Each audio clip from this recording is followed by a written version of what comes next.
if you look upon the amount of board positions, for example, female board positions, it has grown, and Norway is number 1 in the world. Denmark is number 5 and Sweden is number 3. When I've been in doubt about things, I always kind of gone into myself, and later also when I do meditate, there is a lot of things that comes up that I know is right. And be brave to ask them, I think, what is that? What goes on now? What did I do? Is there something I can learn? I think that's how I know myself, and that's how I can lead others as well.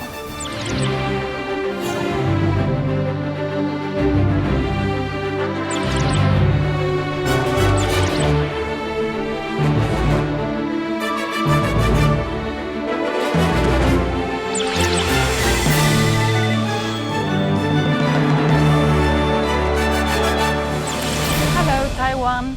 Da Chia Hao. My name is Eva-Lotta Sjöstedt, and I'm very happy to be here today. I'm the CEO of Georg Jensen, and the next hour we're going to talk about the 100-year history we have together at Georg Jensen. So looking forward to it. 让我们一起欢迎乔治杰生 Georg Jensen 全球 CEO Eva-Lotta. Eva, welcome. Thank you so much. Have a seat, please. Thank you. Welcome. Welcome to Taiwan, and thank you for coming to our program. I know you have a super tight schedule in Taipei every time. Yes, but I'm very happy to be here. Thank you for inviting me. Nice. Our pleasure and our honor to have you here. Thanks. How many days are you staying here in Taipei this time? Oh, I'm traveling so much right now. I have to count. It's 3 days, I think. 3 days. Wow. Yeah. Always brief, as always. Yes. Yes. But you are not unfamiliar with Asia at all, are No, you? Because I'm you not. have been dispatched to Tokyo for how long? 4 years. 4 years. But I've been in Asia totally in my life around 10 years. So I worked also in Hong Kong and then in Tokyo. Or I lived in Yokohama. And so I spent some time in Asia, yes. Wow. So Yes. okay. And now you are leading Georg Jensen's international marketing. We know this brand has established itself for 113 years as a leading brand. Yes. So in the very beginning, would you please let us know, when did this brand start branching in Asia market as well as in Taiwan? Well, we've been in Taiwan almost 30 years. So, and in Japan we've been for 34 years. So we've been quite some years in Asia. And the reason for that is that actually the aesthetics of the Scandinavian design, as we have for Georg Jensen, is very much suited also for some of the Asian markets. They like the organic shape and the simplicity and so forth, yeah. Yeah. Eva, you took the job of CEO for almost 2 years, right? Almost 2 years. Yes, yes. Yeah. With your keen observation regarding to Asia market, what do you think are the perceptions of Danish culture that most Asian customers might have today, whether it's misconception or accurate acknowledgement? Yeah, I think that's why I travel so much, because when I'm out in the markets, that's exactly the questions I'm asking. Both the staff and the customers, to understand, because perception is reality.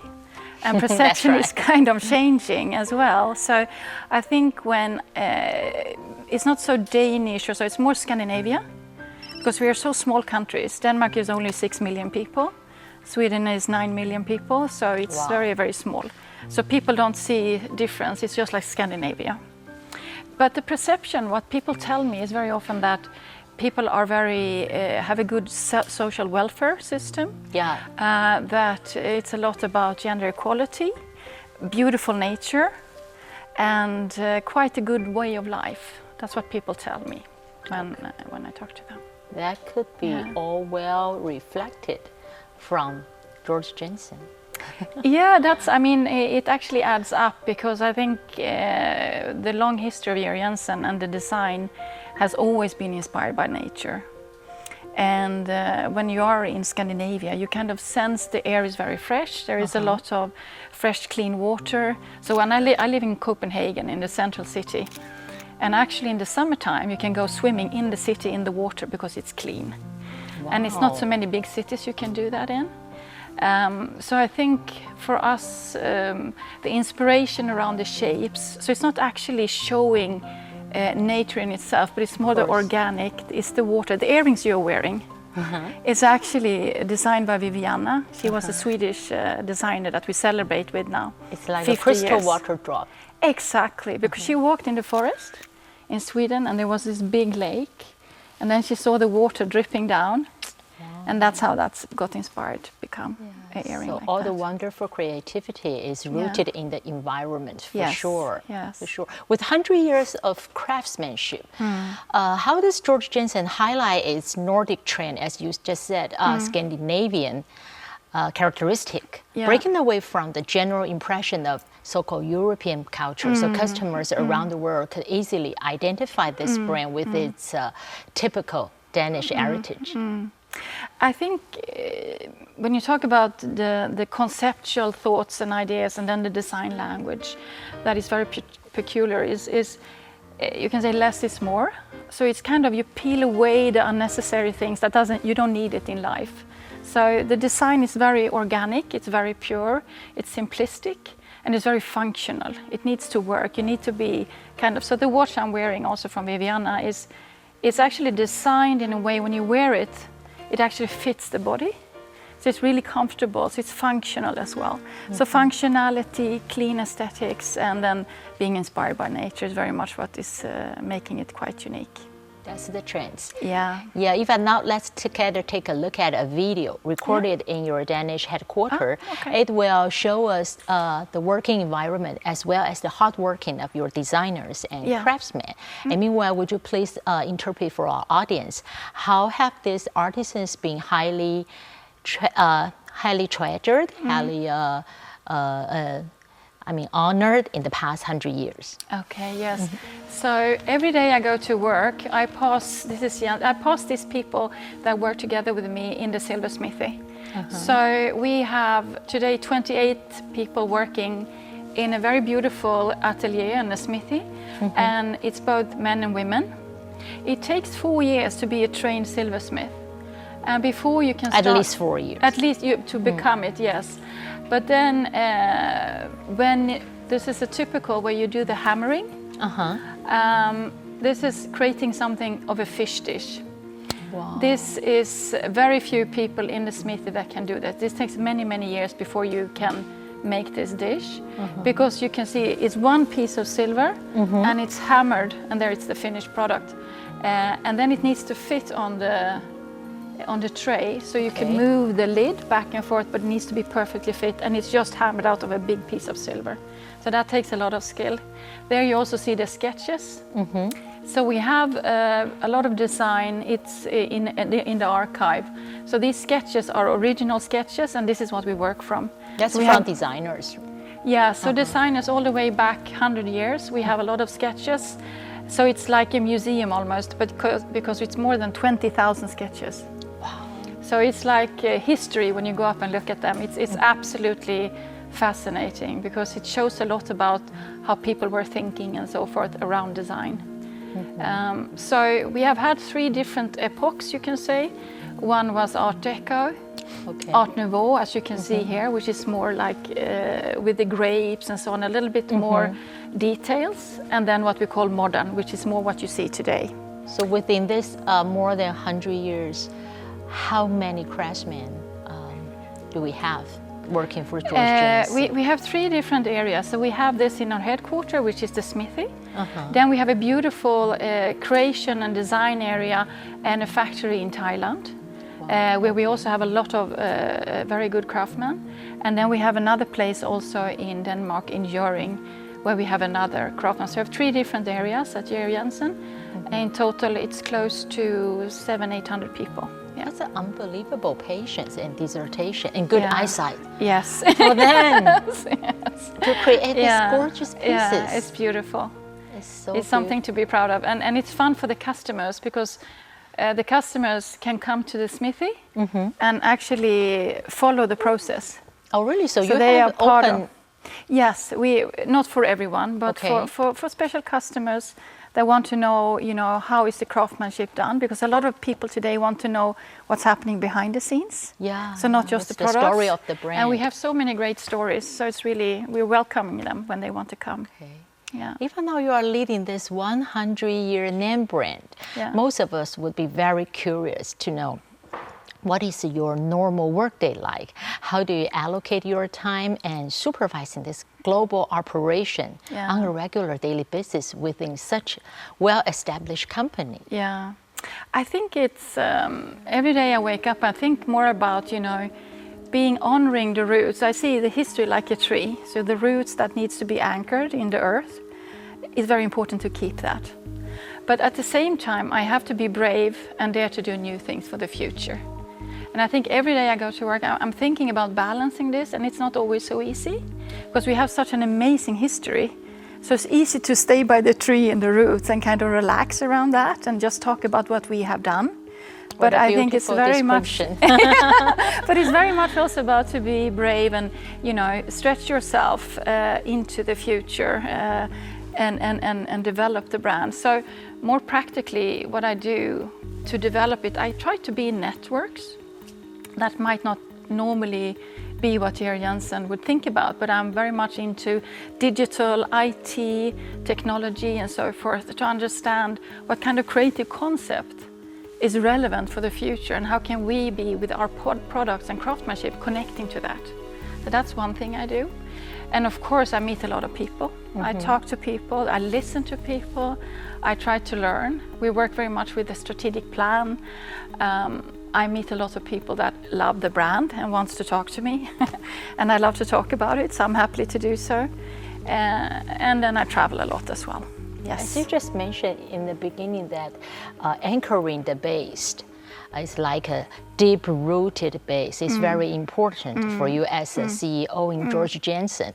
If I want you to describe for us, just using a few words, about Georg Jensen's tradition, what would you say about it?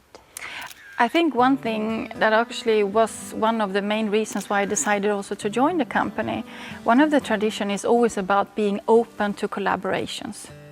And I really think that's important, even today, even more today.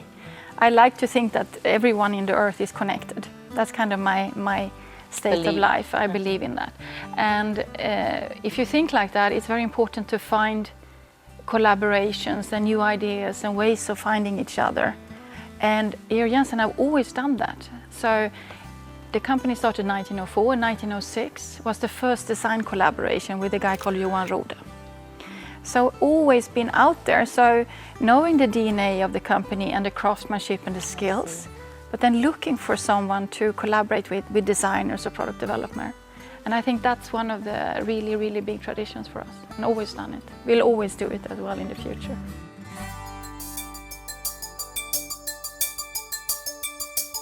今年夏天，一个炙热周末，一场在华山艺文特区的展览，让千人甘愿顶着猛暑朝圣般赶来。来自北欧百年精品品牌 Georg Jensen 举办朵兰50经典再现特展，因为只有短短2天，台湾的收藏家、设计师还有品牌铁粉一次聚集。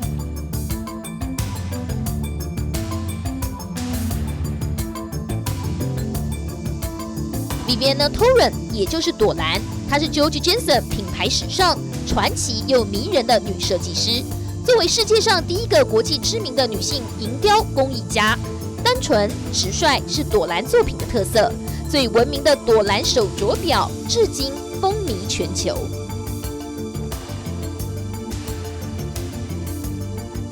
Så skal jeg læse al den der ekstra. Så jeg tog et ur og lavede det, så man ikke fangede sig tiden, altså åbent. Og så skulle det være som et smykke, altså man skulle ikke vide, at det her er et ur. 一个设计屹立了50年，设计的初始非常酷。半世纪前，罗浮宫以你最憎恶的东西当主题，邀请当代设计师共同创作。身为女人，朵兰总和岁月拔河，最憎恶的东西，那就是时间吧。经典表款诞生了，90度的垂直立体设计，表面就像面镜子，手镯地方开口，提醒女人别让时间成为枷锁，珍惜每一刻。Had a plain mirror face, no hours or minutes, only a vibrant second hand to make you stop, see yourself, and remember that life is now, now, now. 就像朵兰的经典腕表，已经半世纪，平均每一年在台湾仍然维持近1000只的销量。Georg Jensen 的忠实顾客当中，女性很多，他的女粉丝们几乎人人都有只朵兰表，每只表藏着不同的故事与意义。我22岁，大学刚毕业，刚当空服员的时候，在飞机上看到人家戴了这只表，我就马上去找，我就会看到说，哦，这是我真的是20年前买的，然后提醒自己的来时路。我觉得好的设计真的是永恒的经典，所以我自己觉得，我自己至于朵兰表，我觉得它的设计经得起考验。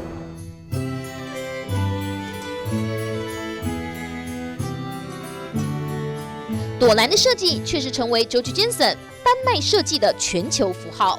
1904年诞生的 Georg Jensen， 当时作为丹麦皇室御用品牌，从珠宝首饰到餐具、居家系列，无论是大型饱满的银器，或是小巧精致的银饰品，都由专属的匠师纯手工打造。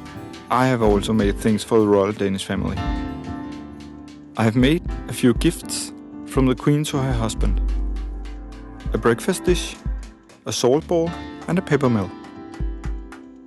It took half a year to make, and of course, it just had to be perfect.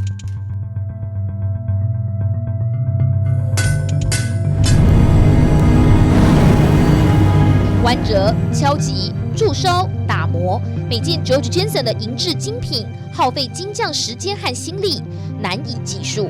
也因为技艺繁复，传承不易，在 Georg Jensen 的工坊，目前只有32位金匠师傅负责全球银器铸造。Each torn bangle sort of starts from wire, and we go through to a press component.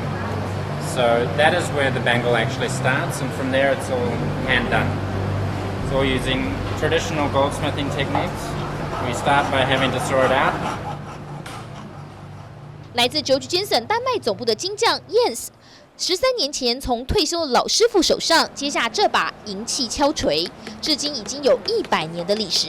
在 Georg Jensen 每位金匠的双手承载的是代表品牌精湛工艺的使命。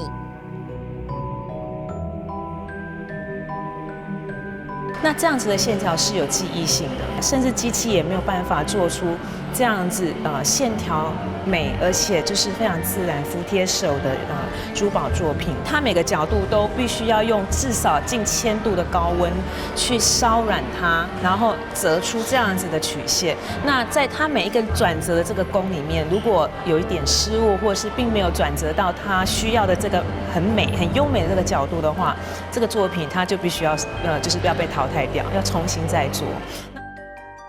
With this hammer, it takes more than 10,000 blows.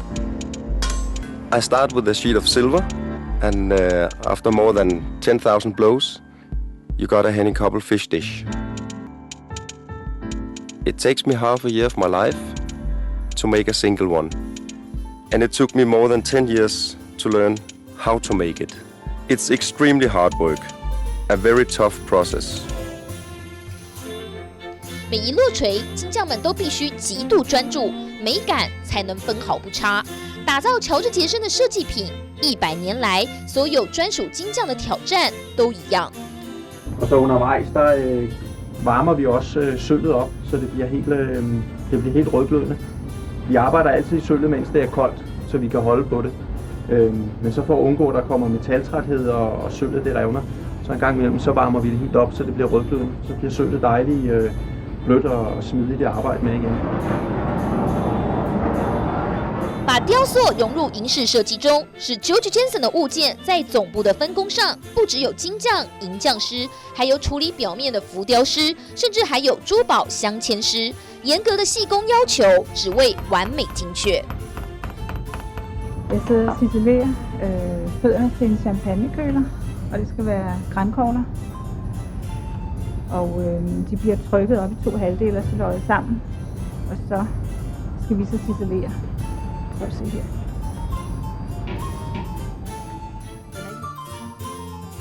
木兰花茶壶是 Georg Jensen 本人的设计，充满大自然的元素，映照出100年前的设计师既敏锐又单纯的心境。可以看到，这是乔治杰生100年前 Brosen 系列的手绘草稿。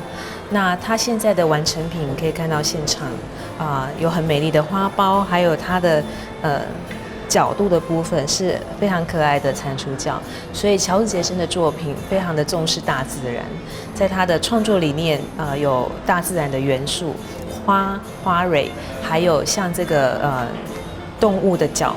那这个是百年来许多收藏家非常喜爱的作品。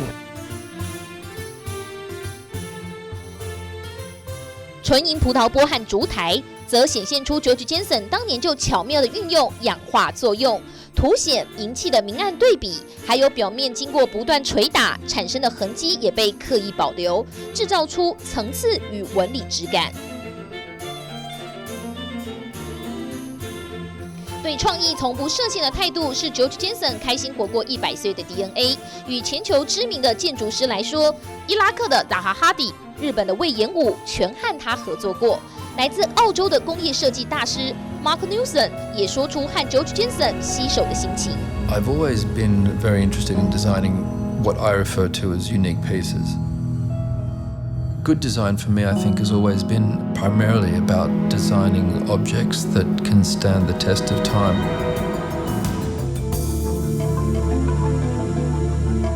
经典是不被时间框架的美学。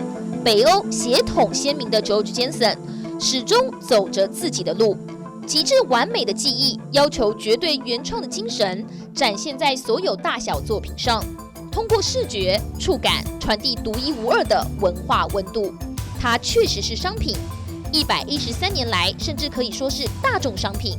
但是它能把遥远的丹麦送到一个人的手腕、脖颈或家里的一个角落，在变化快速的大众市场里，宛如奇迹。You look very energetic. The first time I saw you half an hour ago. Yeah. Eva, it is reported, I heard that you have been practicing TM, Transcendental Meditation, for years. When did you start it and why? And what are the benefits you experienced from the meditation? Well, I started it when I was 16 years old. My mother introduced me to that. And then I've been practicing that ever since. The meditation does it for me that I kind of find a moment every single day to kind of reflect. Oh, so you do that every day? Yeah, it's like brushing my teeth. In the morning, I guess. Wow. It actually depends. It's different. It's different. Sometimes, depending on time, I can do it. I can do it all the way throughout the day. So it is giving me, when I meditate, it's a method.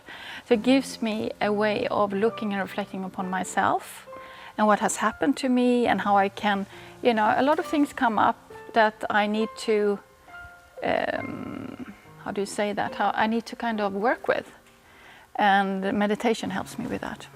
Yeah, I think we all need some kind of practicing certain form of relaxation mentally or physically every day. Yes. In such a tense world. Yeah. Talk about the global operation, Eva. How do you differentiate so many different market strategy within various countries, but still maintaining the consistency of your brand value? This is one of the most difficult things to do, because it's having this global conceptual idea, and the global conceptual idea is very much around innovation. That's kind of always step one, and step two is about, you know, the Scandinavian design DNA. Who are we? Step number three is to find this design concept, and then 4 is more the products. So all the 3 first one needs to be in every market. We need to understand that in every market before we see the products. Then in some markets we have been more known for jewelry when we're down to the product choice. In others we are more known for home, and in some markets we're known for both. But the vision and the idea is that we should be known for Scandinavian design, and then it can be products. And I think that's a challenge for us now to balance and try to show more of who we are.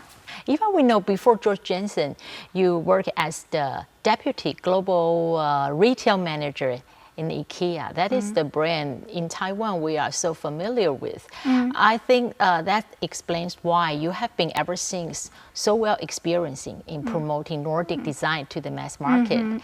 From your point of view, why is the minimalist concept attract so many people's purchase for simple living as well as in minimalism nowadays? Yeah.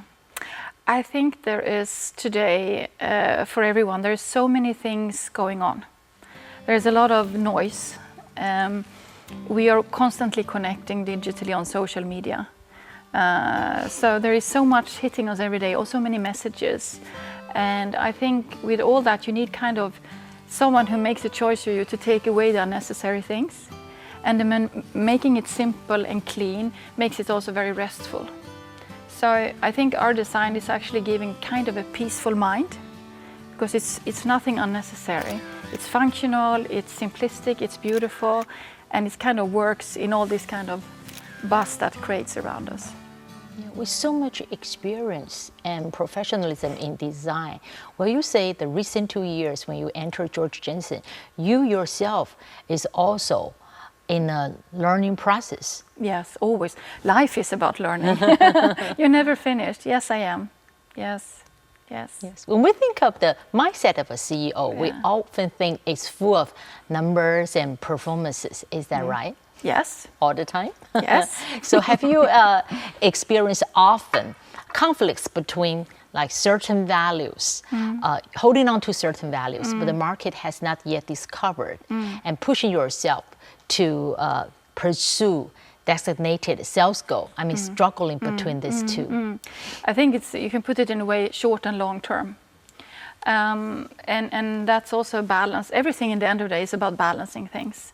And sometimes when you're out of balance, it doesn't work. So I think the KPIs and the short-term sales goals are very important. We need to reach our goals. We need to have this performance, because that's how you drive the business. We need to be profitable. At the same time, we need to protect the brand.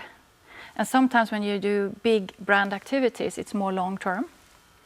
And sometimes you can maybe sell yourself too cheap. And I think it's very important to balance these two for a brand that has this history.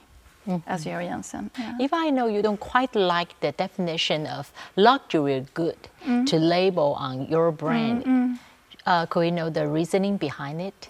Yeah, I think luxury, because I lived in so many different places, you can perceive that so differently. Okay.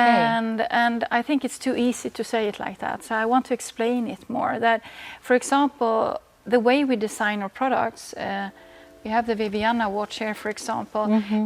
We want people to be able to wear it, so we actually design it.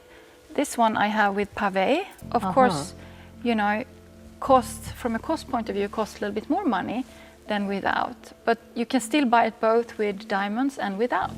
This is the original one. So this is the original one. And I think if in some places, if we would call it luxury, people might just think about this and forget about this one. And for us, it's not about that. It's always about the design. It's always about the design in the end of the day. So that's why. Oh, okay. Now I understand. Yeah. If I know you just mentioned you major in design at college, and along the way you are in charge of retailing, marketing. You have done outstanding job.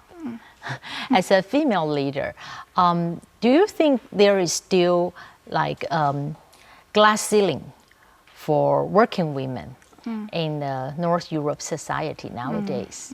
When I look upon myself and my experience, and to that question, I would like to add as well that I think you always kind of have to become a CEO, you need to broaden yourself. So I don't think I would have become a CEO if I just have had design interest, because I went back to school when I was a bit older, and then I studied economy and law, so my other part of the brain was used. So I think in that sense, you have to be a little bit broader in your experience.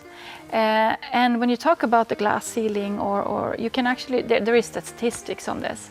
And when you look upon it, if you look upon the amount of board positions, for example, female board positions, it has grown, and Norway is number 1 in the world. Denmark is number 5, and Sweden is number 3. I think Taiwan is on number 100 or something. So of course there is a way to go. But I also think it sits with yourself. You need to want it. It needs to be for you, that you want it. It's your way in life. And it has to be because of the right reasons. You have been so successful along the way. I can't help wondering, is there I mean, what is your biggest setback in your professional career? Is there any setback? Yes, of course, of course. I mean, I'm a risk taker. I like to take big risks. Wow. And when Can you give us an example? Whether it's in career or when you were at school?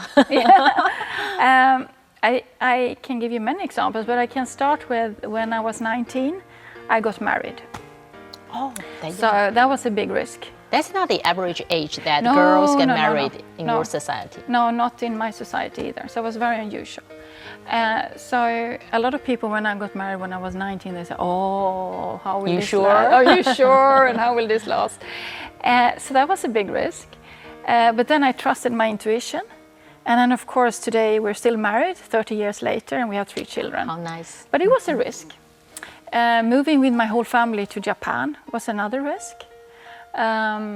Leaving IKEA after 10 years to become a CEO in Germany was another risk. So there's been a lot of risk taking. And of course, when you take those big decisions, everything is not just perfect. You have to work for it, and you have to be listening to yourself and your family to see what goes on.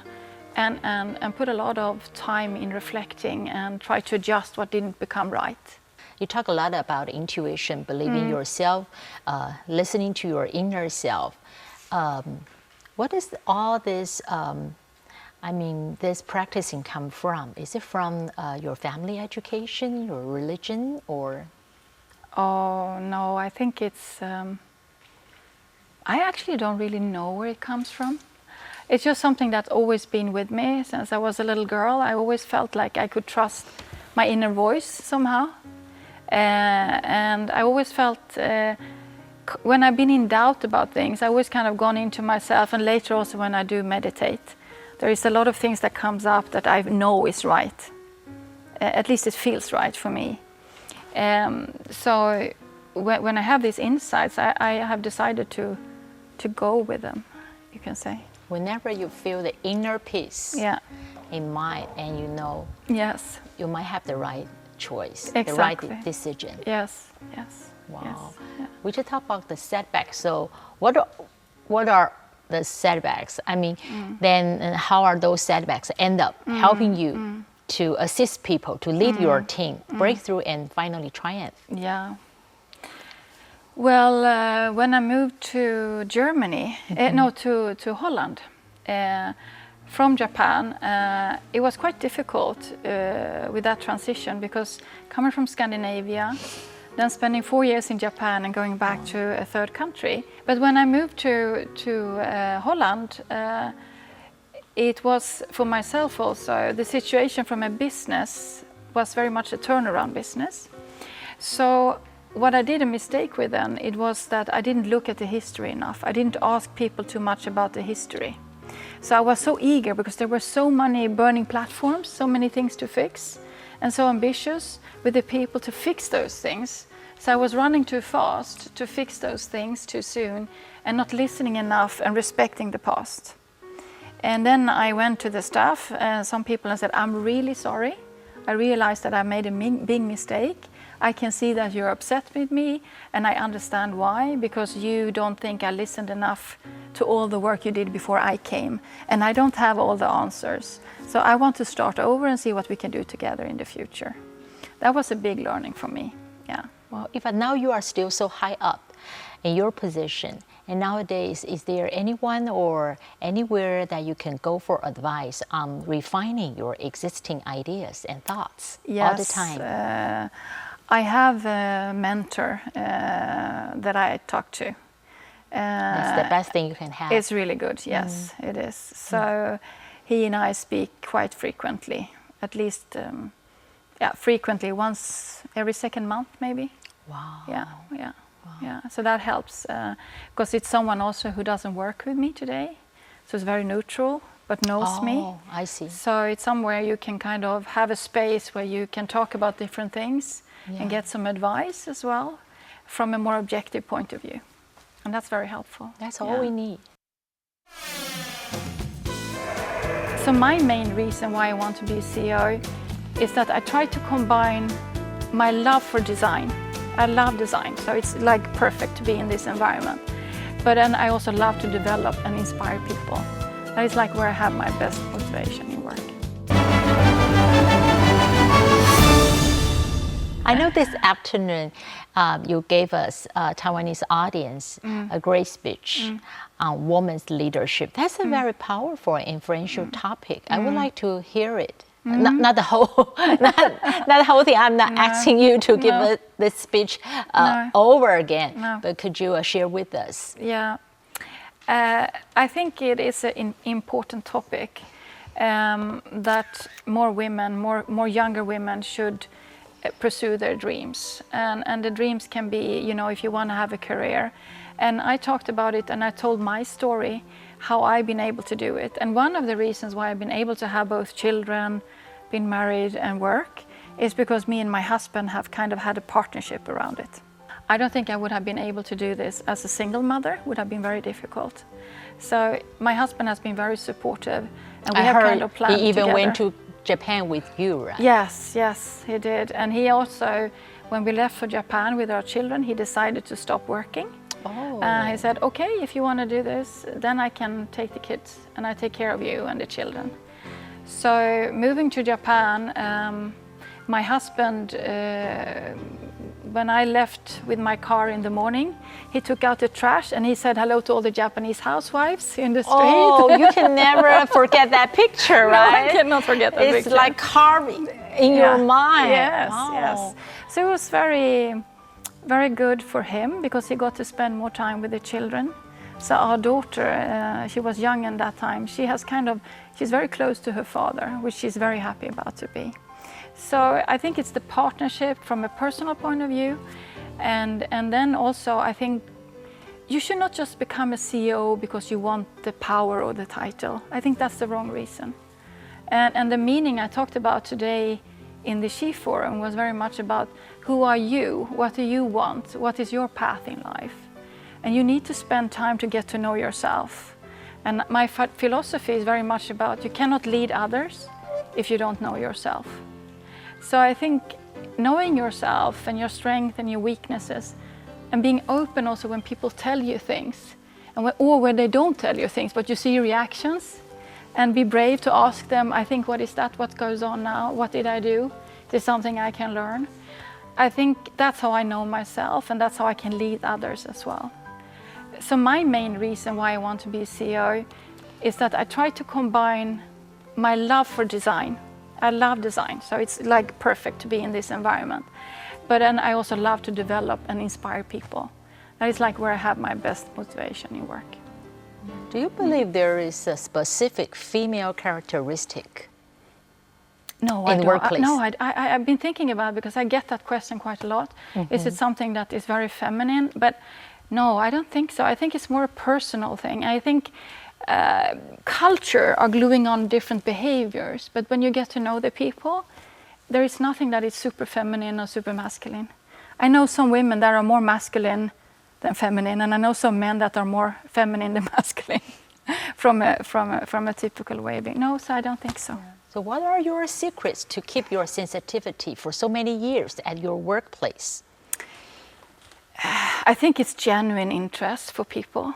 I think I really care, and I really am interested. I have a love and a passion for people and understanding. What I love to combine is also not just people and not just business, but to stretch yourself and to try to get someone out of the comfort zone.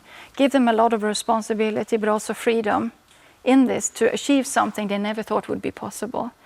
And for me, maybe it sounds like a small thing, but for that person, it can be a very big thing. And when they achieve something that they didn't think they could do, and to see that in their eyes and the reward and how they grow, it's just so motivating. That gives me energy back. That's how I get kind of selfishly fed when they grow. So no wonder, even you are at the position of chief executive, you still see there is a need for you to personally fly so often, so frequently, to put yourself in the front line, to meet your customer, different clients in different countries. Yes, absolutely.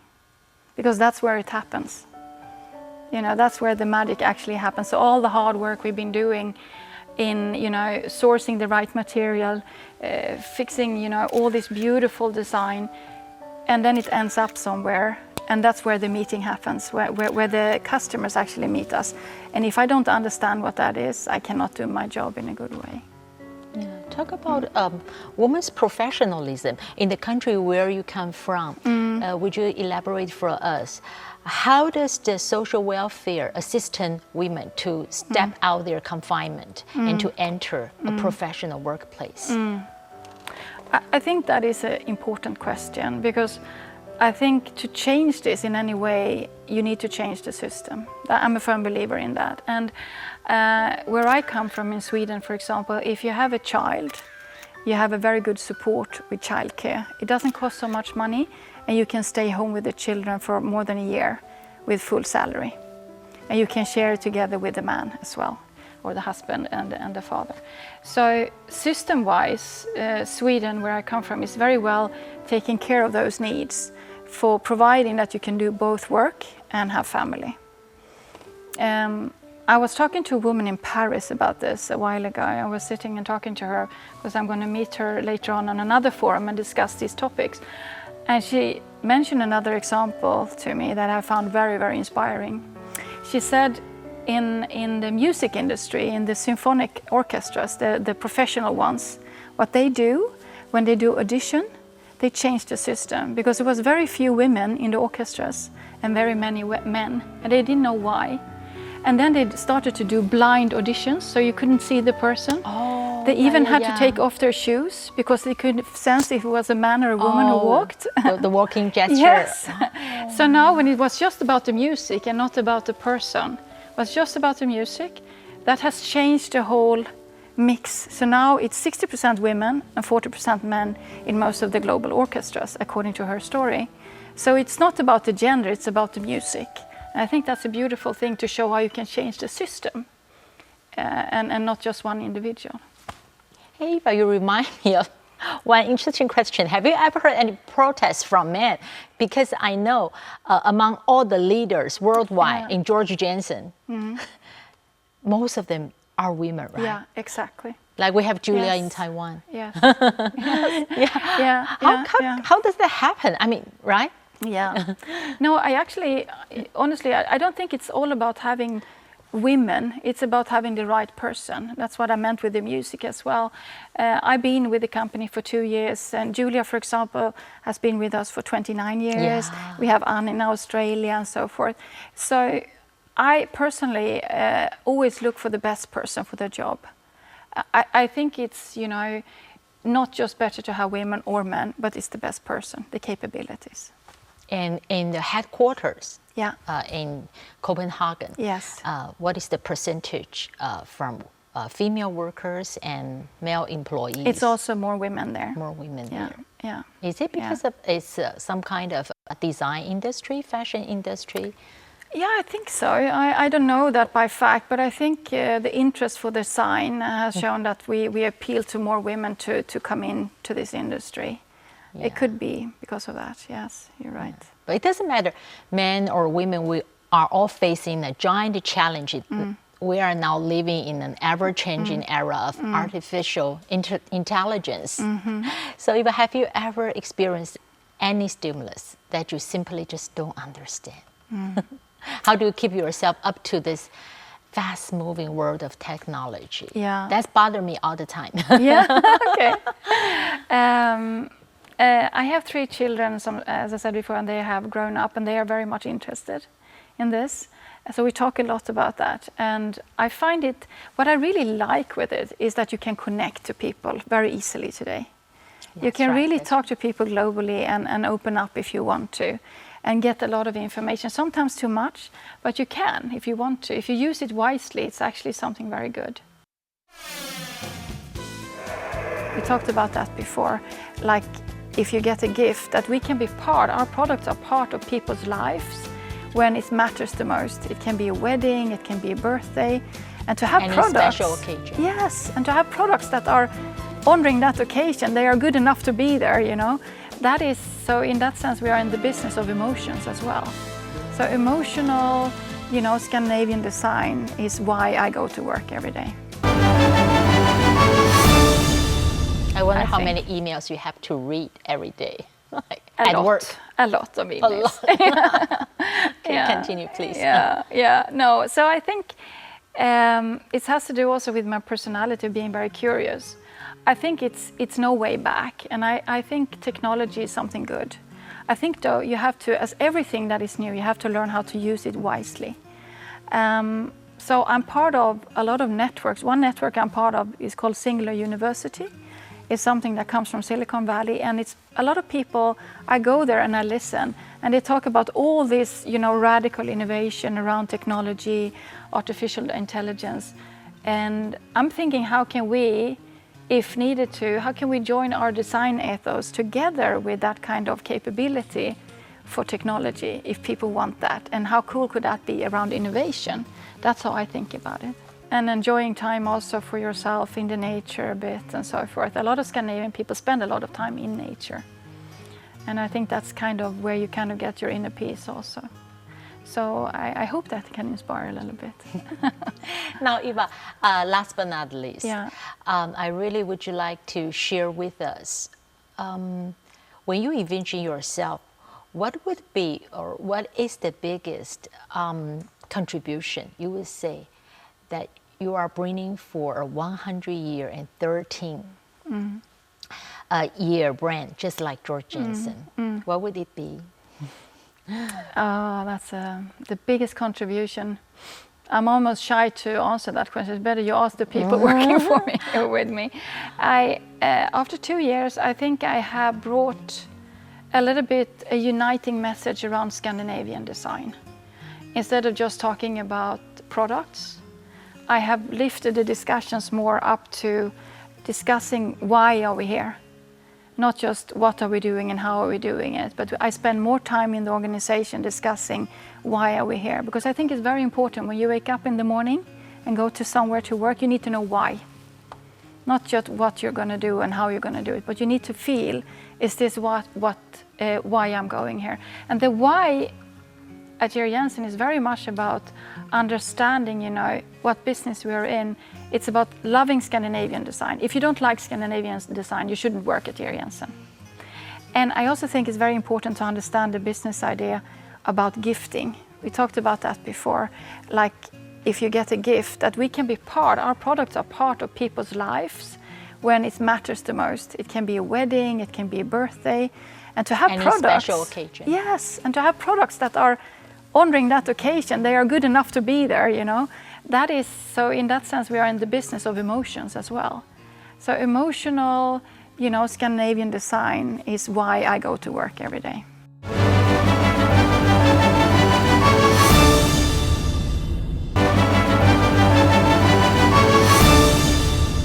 Thank you, Eva. Thank you so much for coming today. Thank you. Wish you and Georg Jensen a very prosperous now and future. Thank you so much. Thank you. Thank you. Thank you.